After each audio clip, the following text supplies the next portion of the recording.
Apa yang single tu kan, boleh lah angkat motor ni. Napoleon Bob 250.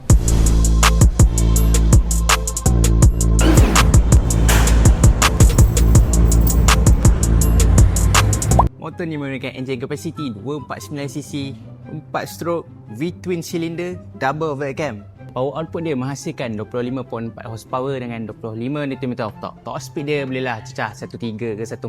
Tapi depends lah, kalau korang berat dengan tayar dia besar ni kan, memang tak sampai. Dari segi design, motor ni menggunakan design klasik bobber, tapi setiap ada elemen modern lah. Dia punya lampu fully LED, dia punya fork depan kan, dia pakai multi-link suspension. Feature yang menarik dekat motor ni kan, dia dah pakai ABS 2 channel, ada TCS, ada slipper clutch. Uish, lain macam. And paling penting, dia punya meter ni fully LED. Memang nampak cantik. So, kalau korang berminat dengan Napoleon Bob ni kan, korang boleh masuk order sekarang. Tekan iklan ke bio, isi nama dengan detail. Nanti kita orang akan chat korang. Jangan lupa like, comment, share, follow kita orang untuk video seterusnya. Ciao.